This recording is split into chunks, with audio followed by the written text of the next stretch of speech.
So in the previous lecture we have seen auto boxing and unboxing. Now next new point that we are going to see is parsing of data. Parsing का मतलब क्या? भी देखो, हमने कल कल परसों पिछले कुछ लेक्चर्स में हमने already type conversion type casting वही देखते आ रहे, ये चैप्टर ही वही है एक्चुअली।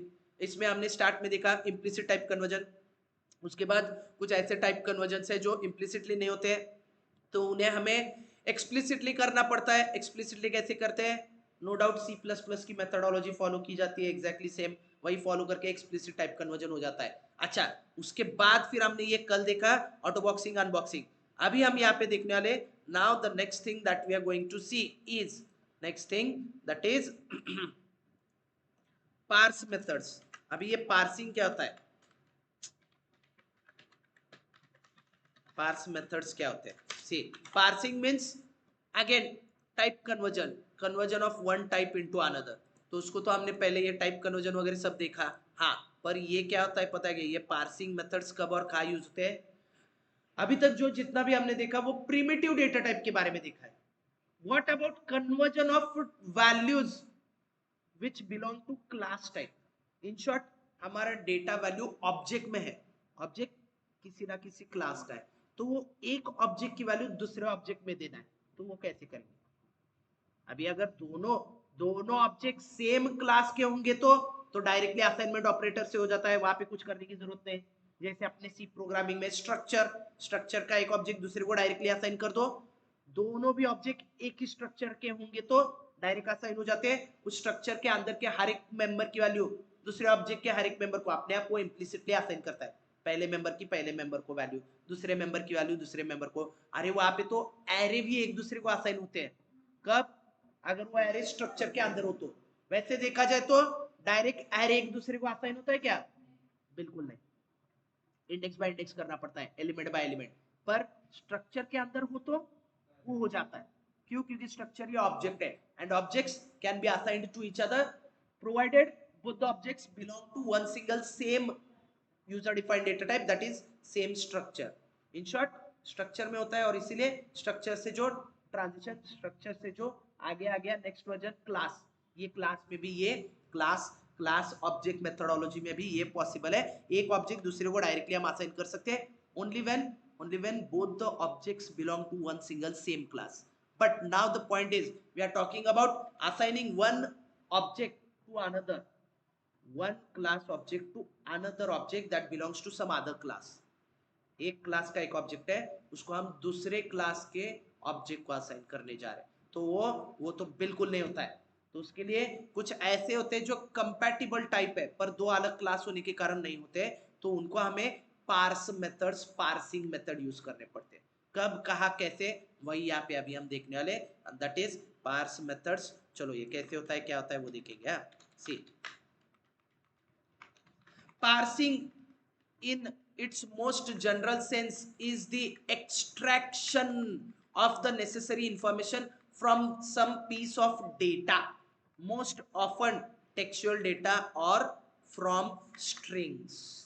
स्ट्रिंग में से या कुछ टेक्सचुअल डेटा है या फिर data means more than one value, single value, उसको क्या कहा जाता है? Single value, very good. उसको क्या जाता है? उसको क्या कहा जाता है? Datum. Datum means one single value and more than one value means data, plural form of datum, singular form datum, plural data. तो प्यूरल है, in short multiple data values है, उसमें से बस कुछ थोड़ी सी वैल्यू एक्सट्रैक्ट करके लेना है, तो वहां पे ये पार्सिंग, ये वाली मेथोडोलॉजी यूज करनी पड़ती है। कैसे यूज होती है? सी, thus the question arises, what is parse in Java? There are many Java classes, generally wrapper classes, that have the parse method defined in them. Usually the parse method receives some string as input. कुछ ऐसे ऐसे parse methods है जिसमें string input उनको दिए जाते हैं और वो उस स्ट्रिंग में से एक्सट्रैक्ट करके हमें जितना जो डेटा चाहिए उतना ही एक्सट्रैक्ट करके पीस ऑफ डेटा, छोटी सी वैल्यू एक्सट्रैक्ट करके देता है। extracts the necessary information from it and converts it into an object of the calling class। उसको एक्सट्रैक्ट करके जिस क्लास ऑब्जेक्ट में देना है उसमें वो कन्वर्ट करके देता है. For example, it receives a string and returns the date or an integer value that was present hiding in the given string. यानी एखादे स्ट्रिंग में कुछ डेट है या स्ट्रिंग के अंदर कुछ एक इंटीजर वैल्यू है, तो वो उस स्ट्रिंग में से इंटीजर को एक्सट्रैक्ट करके इंटीजर डेटा टाइप के ऑब्जेक्ट को, इंटीजर क्लास के ऑब्जेक्ट या इंटीजर प्रिमिटिव टाइप वेरिएबल को भी हम असाइन कर सकते हैं. पॉइंट इज, स्ट्रिंग इंटीजर को असाइन बिल्कुल नहीं होता है, क्योंकि स्ट्रिंग जावा में स्ट्रिंग कौन है, क्या है, क्लास उसका ऑब्जेक्ट है. जो सी प्लस प्लस में आया था वही जावा फॉलो करता है. सी प्लस प्लस में स्ट्रिंग यानी क्या है, कैरेक्टर एरे. सी में था, सी प्लस प्लस में भी कैरेक्टर एरे है, पर उसके आगे आ गया C plus plus. C plus plus में कैरेक्टर एरे स्ट्रिंग करके है और उसको छोड़ के है, छोड़ नहीं दिया, आउटडेट नहीं किया है, पर उसके आगे का वर्जन ऑलरेडी आ गया सी प्लस प्लस में. That is they declare defined class, string नाम से क्लास बना है और उसके ऑब्जेक्ट के थ्रू वो डायरेक्ट होता है. तो उससे एडवांटेज वो तो वहां पे हमने सीखा, यहाँ पे भी वही है, जावा में भी हम देखेंगे क्या होता है. कैरेक्टर एरे स्ट्रिंग एक दूसरे को असाइन कर सकते क्या, बिल्कुल नहीं. कैरेक्टर एरे में स्ट्रिंग में वैल्यू असाइन करना है, नहीं होती. तो उसको क्या करना पड़ता है, हम we have used C programming में क्या यूज किया था, स्ट्रिंग फंक्शंस. कौन सा, स्ट्रिंग कॉपी फंक्शन, strcpy. ये ऐसे करके एक स्ट्रिंग दूसरे को असाइन करने के लिए स्ट्रिंग कॉपी वगैरह ऐसे करना पड़ता था, फंक्शन लेके करना पड़ता था. फंक्शन यानी फिर उस फंक्शन, वो फंक्शन कहाँ पे, string.h हेडर फाइल में. हेडर फाइल को इंक्लूड करो, उस हेडर फाइल का बहुत बड़ा जो जो उसके number of lines of code है सब हमारे प्रोग्राम में इंक्लूड हो जाते हैं. उसके बाद वो फंक्शन कॉल करेंगे, फंक्शन बॉडी वो जाएगा, एग्जीक्यूट करेगा, रिटर्न आएगा. जाने आने में बहुत सारी मेमोरी, बहुत सारा डेटा, बहुत कुछ, बहुत टाइम, बहुत वेस्टेज है. तो इन सभी को ओवरकम करने के लिए स्ट्रिंग क्लास बनाया गया है, उसके ऑब्जेक्ट के थ्रू स्ट्रिंग इम्प्लीमेंटेशन. एंड सबसे बड़ा advantage, we can directly assign, we can directly assign one string to another just with the help of assignment equal to symbol. That's it.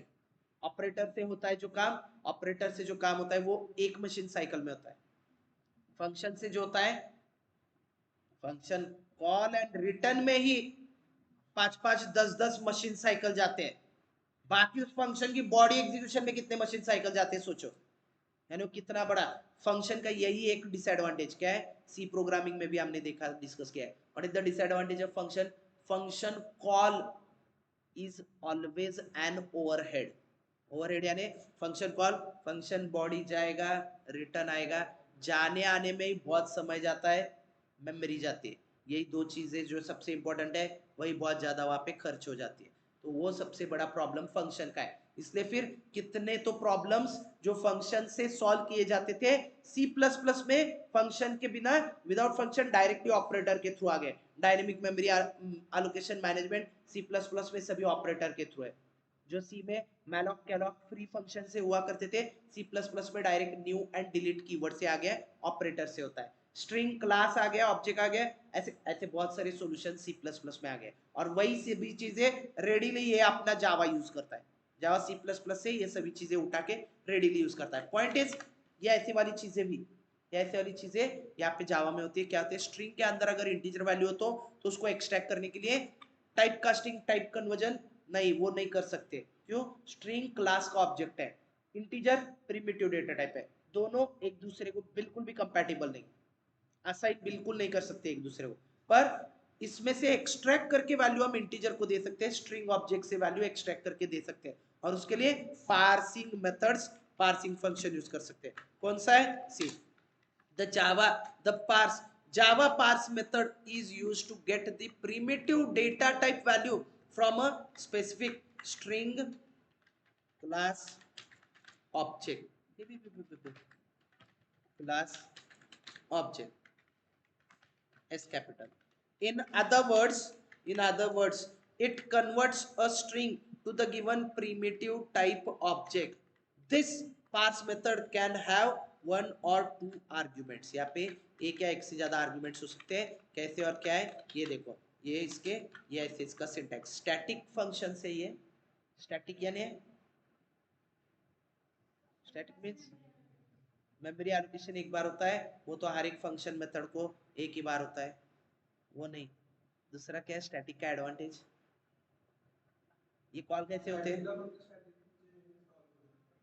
इसको call कौन कैसे कर सकते हैं आप, इसको कोई भी कॉल कर सकता है, पर ये खुद बस स्टॅटिक को ही यूज कर सकता है, ऐसे होता है.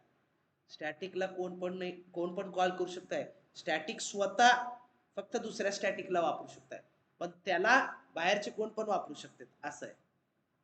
उस स्टैटिक मेथड बॉडी में बस स्टैटिक कोई वो यूज कर सकता है, पर इस स्टैटिक मेथड को बाहर वाले कोई भी यूज कर सकते हैं. ठीक है, ओके. तो सबसे मेन एक क्या एडवांटेज स्टैटिक का,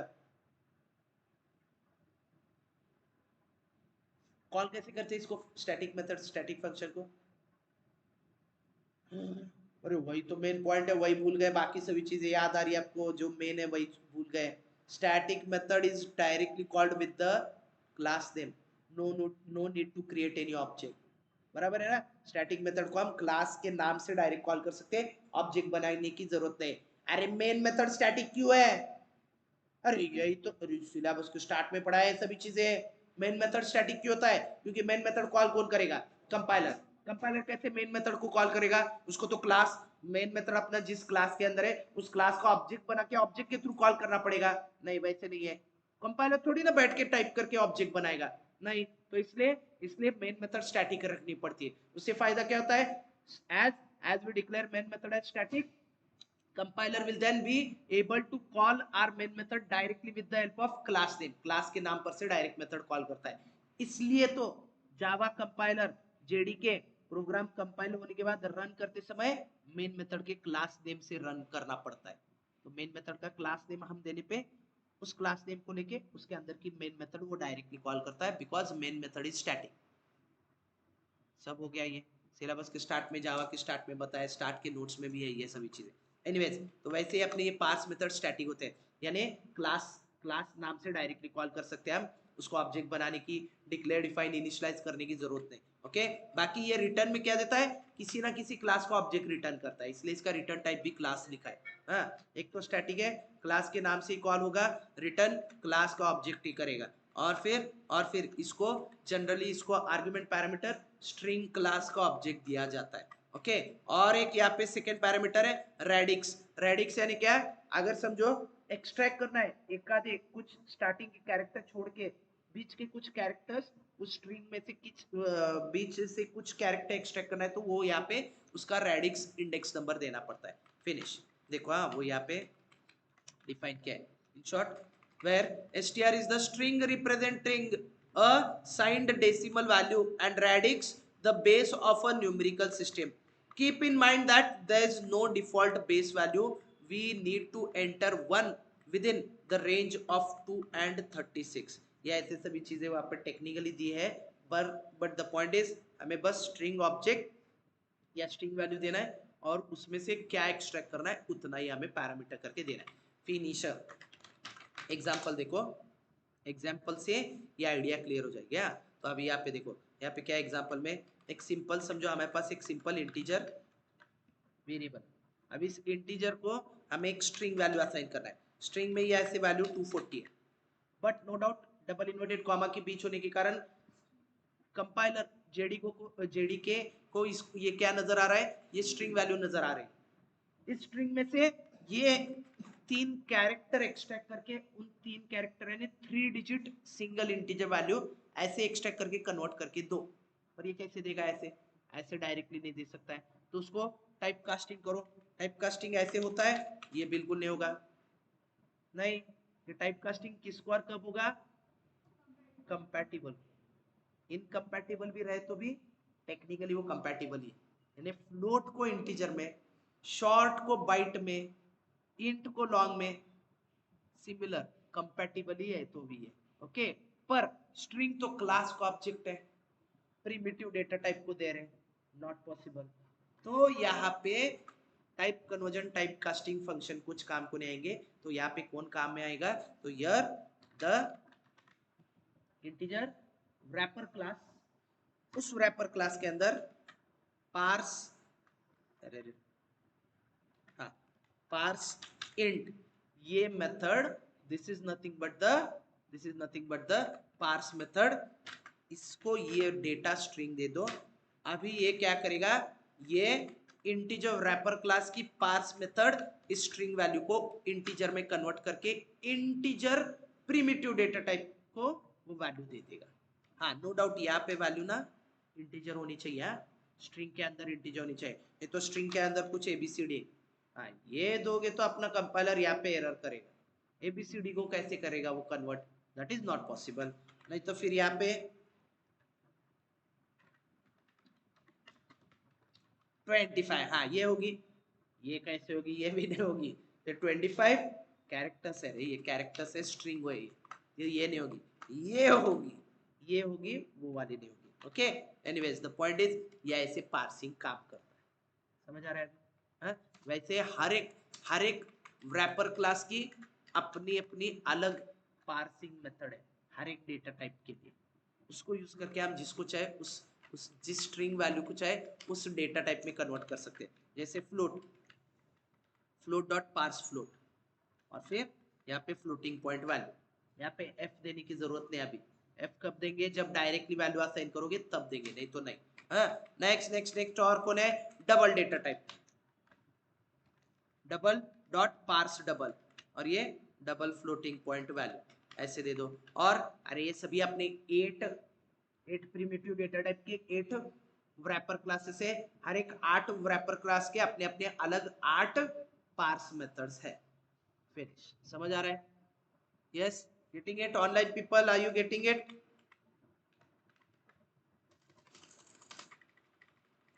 ऑनलाइन कौन है, कौन कौन नहीं है? मोहिनी एंड आशीष, हाँ समझ आ रहा है? Yes sir. चलो और एक चीज यहाँ पे जैसे बताए, these parse functions methods are static, इसलिए देखो इनको डायरेक्ट क्लास नेम से डायरेक्ट डॉट ऑपरेटर देके कॉल करें, नहीं तो इंटीजर क्लास है वो तो हमें पता है, कल पढ़ा था हमने, वो रैपर क्लास है, फिर उस इंटीजर रैपर क्लास को ऑब्जेक्ट बनाना पड़ेगा, ऑब्जेक्ट बना के फिर मेथड कॉल करनी पड़ेगी। ये सब कभी होता है जब अगर वो स्टैटिक मेथड नहीं रही तो, और स्टैटिक होने के कारण क्या है, हम उसको डायरेक्टली क्लास के नाम से कॉल कर सकते हैं। वही यहाँ पे देखो सभी इंटीजर, फ्लोट, डबल, बाइट, कैर, बुलियन, पर उस बुलियन में भी ये जो स्ट्रिंग है एक तो ट्रू या फॉल्स, सभी स्मॉल लेटर स्मॉल कैरेक्टर होने चाहिए, तभी वो बुलियन में कन्वर्ट पार्सिंग होके असाइन हो जाएगा। ओके फिनिशर, ये क्यों पढ़ रहे पता है क्या हमें, स्ट्रिंग की ही वैल्यू क्यों हमने इन अलग अलग प्रिमिटिव टाइप में कन्वर्ट करने की वो वाली मेथोडोलॉजी सीखी है, यहाँ पे मैंने दिखाया, क्योंकि इनपुट मेथोडोलॉजी जो है अपनी, तो क्या ना इनपुट मेथोडोलॉजी जो अपने इनपुट मेथोडोलॉजी, एक मिनट, हाँ इनपुट मेथोडोलॉजी जो जावा में है, उसमें Java by default accepts each and every input value in string type only, हर एक इनपुट वैल्यू जावा में स्ट्रिंग करके ही वो इनपुट लेता है, तो हमें उस स्ट्रिंग को जो चाहे जिस चाहे उस डेटा टाइप में कन्वर्ट करना पड़ता है, कन्वर्ट नहीं तो पार्सिंग करना पड़ता है, स्ट्रिंग में से प्रिमिटिव टाइप में कन्वर्जन को पार्सिंग कहा जाता है, वो करना पड़ेगा, इसलिए ये पॉइंट यहाँ पे मैंने पहले लिया है, और अभी इसके बाद हम इनपुट आउटपुट मेथोडोलॉजी स्टार्ट करेंगे, पहले ये देख लेते हैं। चलो इसमें क्या आता है, अभी इसका एग्जाम्पल प्रोग्राम देखते हैं।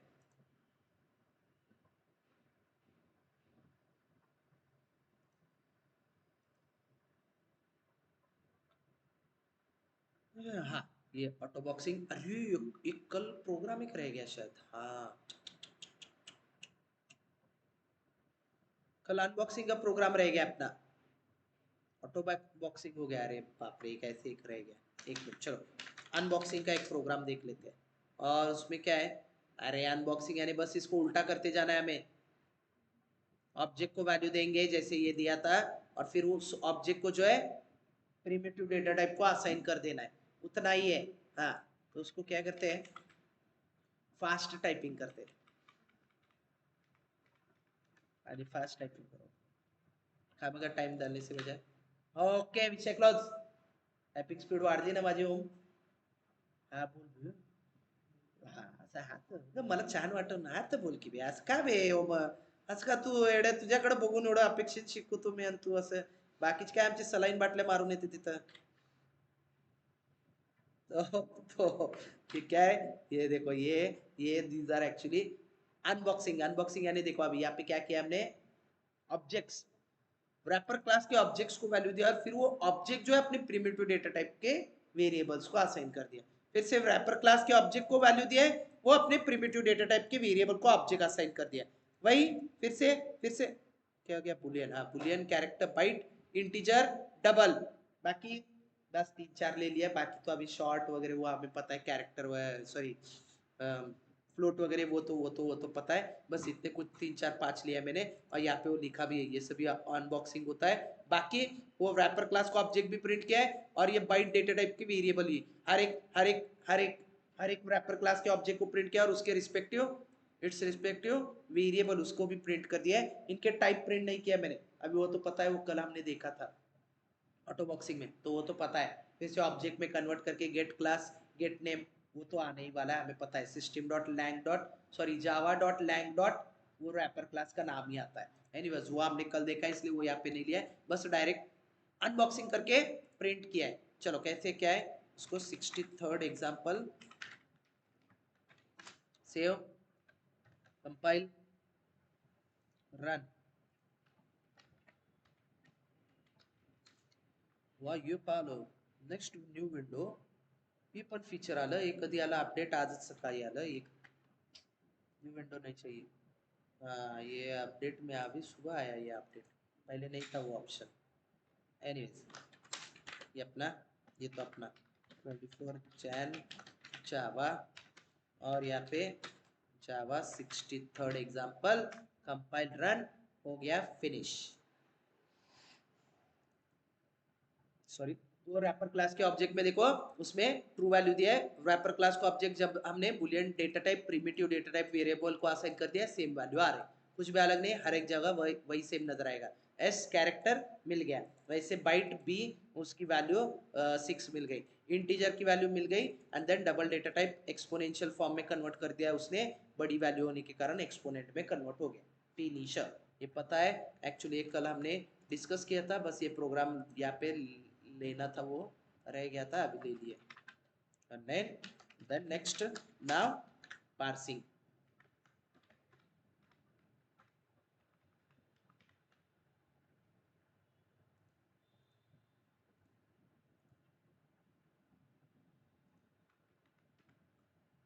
चलो पार्सिंग में क्या है, 64th एग्जाम्पल एंड ईयर. चलो अभी यहाँ पे boxing, unboxing, auto boxing, unboxing के बाद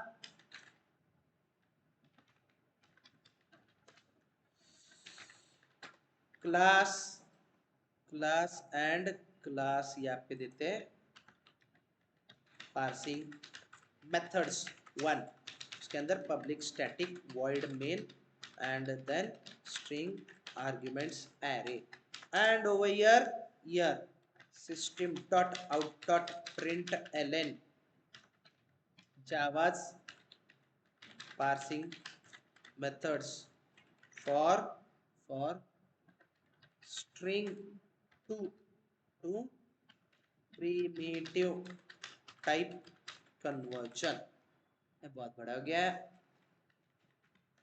फॉर टाइप कन्वर्जन, उतना ही रहने दो, वो तो अभी पता है, थ्योरी नोट्स में हमने ऑलरेडी लिखा है बाकी सभी चीजें. चलो इसमें अभी इसमें क्या लेना है, अरे वही ले लेते हैं यहाँ पे जो हमने, बाप रे नोट्स फाइल्स क्लोज है, वही ले लेते हैं. क्या है जो हमने हमने वहां पे वो जो नोट्स में दिया है example,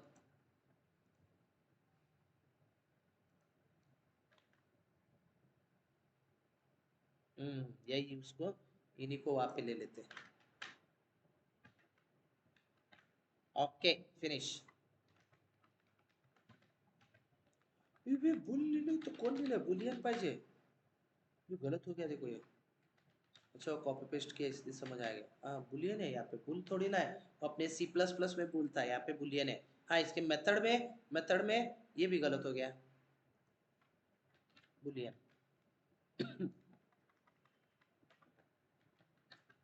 okay now now will print all these values. Okay कौन सा ले लिया हमने, बाइट हो गया, उसके बाद शॉर्ट नहीं लिया ना यहाँ पे, शॉर्ट भी एक ले लेते, short s equal to short dot parse short, इसको एक शॉर्ट डेटा टाइप की वैल्यू यहाँ पे 1 2 3 करके दे देते हैं। उसके बाद इंट ओके, कुछ ऐसी बड़ी वैल्यू दे देता हूँ मैं, and then after that long l equal to wrapper class dot parse long parsing method, और इसमें लॉन्ग डेटा टाइप 918605400907, तो मेरा मोबाइल नंबर दे दिया मैंने, 12 डिजिट में दे दिया है, और +91 होता है, और प्लस नहीं, प्लस छोड़ के बाकी मैंने दिया है, स्ट्रिंग दे दिया है। उसके बाद floating point value, then double data type, and then character and last boolean. हो गए सभी, हो गए, फिनिश। ओके ओके, चलो ये दे दिया। एक एक एक चीज कैरेक्टर के बारे में जो हमने यहाँ पे मैंने गलत दी, क्या गलत है, कैरेक्टर को ऐसे पार्सिंग नहीं होता है, क्या हो रही है, कैरेक्टर को ये ऐसे पार्सिंग नहीं होता है, तो क्या आता है, सी फॉर कैरेक्टर टाइप का example for char data type, उसका पार्सिंग अलग है। वो यानी कैसे होता है, देखो कैरेक्टर में कन्वर्ट करने के लिए ना यहाँ पे स्ट्रिंग देनी पड़ती है हमें, यहाँ पे स्ट्रिंग देनी पड़ेगी, और ये स्ट्रिंग पर से हमें ये कैर एट करके मेथड है, कैरेक्टर एट, और फिर इस मेथड से हमें यहाँ पे इंडेक्स नंबर देना पड़ता है, कौन से इंडेक्स का कैरेक्टर चाहिए।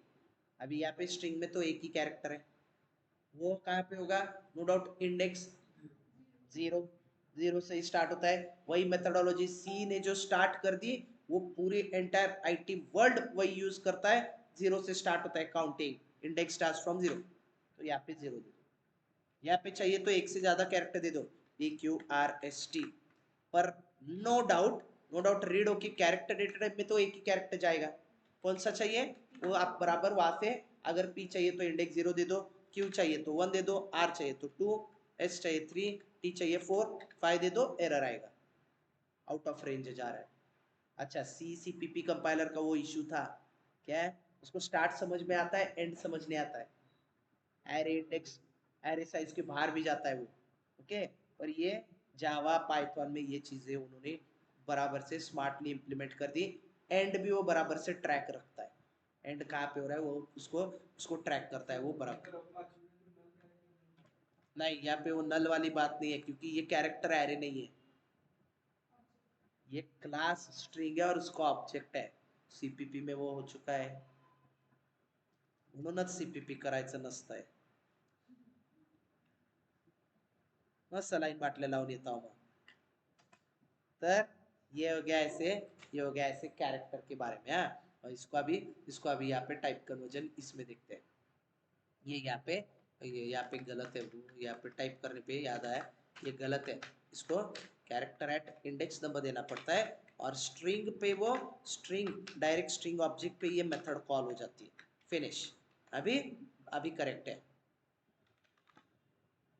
64 पार्सिंग मेथड्स 1, एंड इसको थोड़ा सा अलग रखते हैं इन सभी से, ओके, और अभी इन सभी को प्रिंट करते हैं, ओके, कैरेक्टर को बाद में ही प्रिंट करते हैं, system dot out dot println, और यहाँ पे अरे रे रे रे रे रे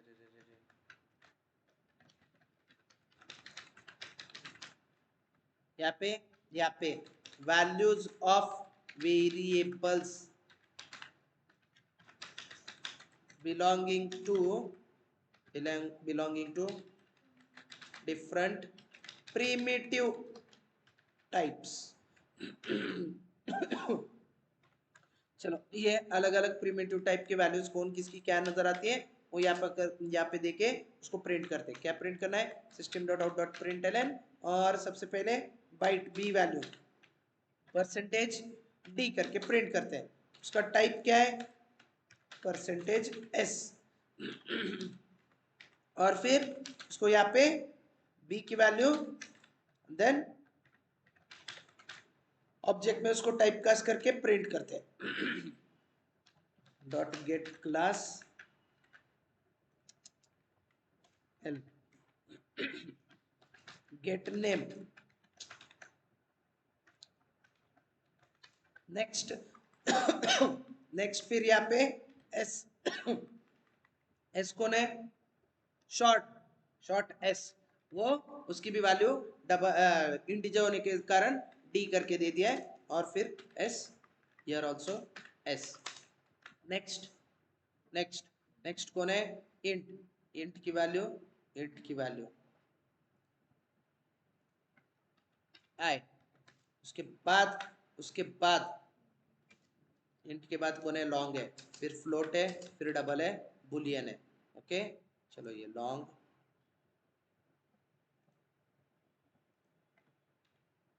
इंट के बाद लॉन्ग, उसके बाद कौन है अपना फ्लोट, उसके बाद डबल, उसके बाद बुलियन। ओके चलो इसके फॉर्मेट स्पेसिफायर चेंज करने पड़ेंगे। लॉन्ग के लिए परसेंटेज डी होता है यहाँ पे जावा में, बस फ्लोट का चेंज हो जाएगा। और बाइट के लिए अरे यहाँ पे गलत हो गया, डबल है नहीं क्या, हाँ डबल के लिए एफ ही आएगा,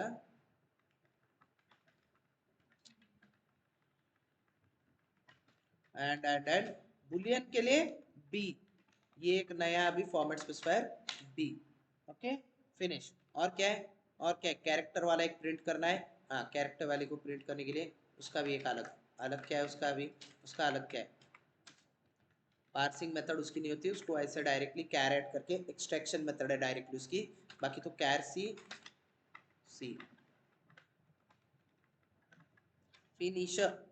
ये हो गया ऐसे अपना, ये हो गया ऐसे अपना अलग अलग parsing methods that actually we need it, we require it in further program, that is while acceptance of input। इसलिए पहले यहाँ पे देख लिया और अभी इसको कंपाइल रन। चलो 64th example compile run and ठीक बर एरर है,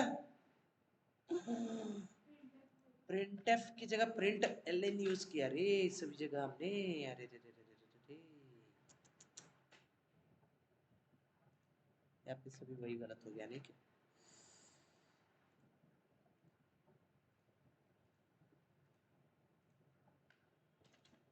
प्रिंट एफ, हाँ चलो बस खत्म, आ गया finish. Values of variables belonging to different primitive, spelling गलत हो गई, आई रह गया, रहने दो छोड़ दो, पॉइंट यहाँ पे main this is the thing. B byte data type, वो अपनी स्ट्रिंग की वैल्यू बाइट में कन्वर्ट हो गई, वैसे स्ट्रिंग की वैल्यू शॉर्ट में int long float double Boolean character सब जगह सभी कन्वर्ट हो गए फिनिशर। इन शॉर्ट ये ऐसे पार्सिंग हो जाते हैं, स्ट्रिंग्स को हमें कन्वर्ट करके जो चाहे उस डेटा टाइप में दे सकते हैं, उसको देने के लिए उसके लिए वहाँ पे अपने पार्स मेथड्स हर एक रैपर क्लास के अंदर उसकी उसके अपने डेटा टाइप के अनुसार उसकी पार्सिंग मेथड अवेलेबल है फिनिशर। इसको अभी हमें यूज करना है इनपुट आउटपुट, आउटपुट नहीं तो इनपुट मेथडोलॉजी में। चलो वो देखते कैसे। आता स्कूल आहे तुझ्या, शाळा आहे 10 वाजता आहे, मग आता तुला जायला काय सोडाव का, चालतंय थोडं उशीर, ते माहिती घ्या क्रिटिकल। ठीक है चलो मंडे से अपना टाइम स्ट्रिक्टली फॉलो करते हैं, क्योंकि मैंने थोड़ा और बैचेस रीअरेंज किया है। अच्छा एक मिनट, शाम को 5:30 बजे ले सकते क्लास है,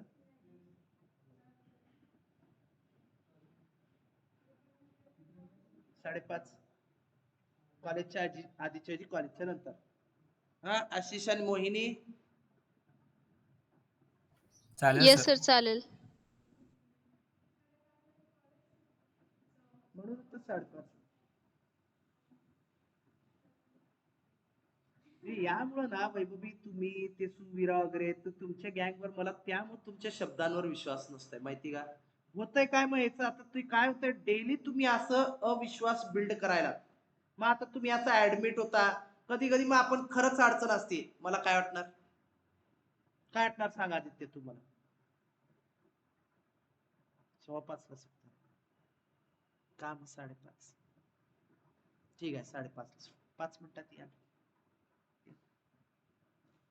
काय असं वैभवी मॅडम काय म्हणतोय, तुमचा हॉस्टेलचा टाइम गोंधळ घातलाय, तुमच्यामुळेच प्रॉब्लेम क्रिएट झालाय. कितीला बंद होना अभी कितने बजे? हे कल शाम को डोक्यात शॉर्ट हे पुरी दिले आपले C++ वाले सगळे तुमचे सोबतचेच आपले. हॉस्टल का तुम्हारा टाइम चेंज कर दिया, 7:30 के बजे 7 कर दिया है। अभी फिर से वो बैच कहाँ अरेंज करूँ? वो सब बोल रहे सुबह ले लो। सुबह कैसे लूँ? सुबह तो आपकी बैच है। अच्छा कॉलेज तो है ही आपका, सवा सवा 9 बजे किसी का है, किसी का 10:15 बजे। ये सब प्रॉब्लम है। ऊपर से हमारे स्टूडेंट झूठ बोलते हैं कितने बजे कॉलेज, वो बताते नहीं 10:30 5 मन मेरे को लगा सर। हं, असं करणं का हो वैभवी, असं नको की मेन काय हे बघा टायमिंग चेंज तुम्हाला तुम सबको पता है, ते काय मला हाऊस आहे का दररोज बसून उगाच हे काय शिरापुरी एका पे दररोज उठून उगा हे करायला, नाही तुमचे कॉलेज वाले शिरापुरीच करालेत की पण त्याला हाँ फिर वही हो गया ना, आता हॉस्टल टाइम काय गरज 7:30 से 7 कर क्यों क्यों किया? नहीं तुम रहते ना हॉस्टल पे इसलिए आपको ही पूछा, ऐसे कुछ हुआ क्या क्या, ऐसे कुछ हुआ हॉस्टल में कि कुछ तो प्रॉब्लम है, कुछ तो हो गया इसलिए?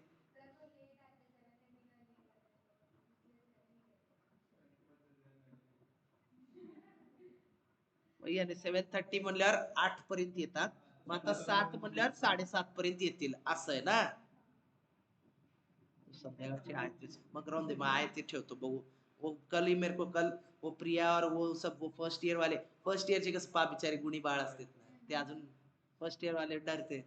वो कल आए नहीं क्लास को, वो शाम की 6:30 to 7:30 CPP बैच है ना इनके बाद की, वो आए नहीं। मैं वही सोच रहा, बाद में फिर उन्होंने बताया ऐसा हॉस्टल टाइम चेंज हो गया इसलिए नहीं आ रहे अब। मी तेच म्हणलो लेटेस्ट दे की सभी नहीं बोल रहे थे मेरे को कल शाम को। मी काल सगळ्यांना ते गर्ल्सला बोललो लेटर घ्या, मी तुम्हाला आपल्या इन्स्टिट्यूटच्या लेटर हेडवर प्रिंट करून साइन स्टॅम्प सगळं देतो. म्हणून नाही आम्हाला रेक्टर बोलता फिर क्लास चेंज करो, अरे म्हणलो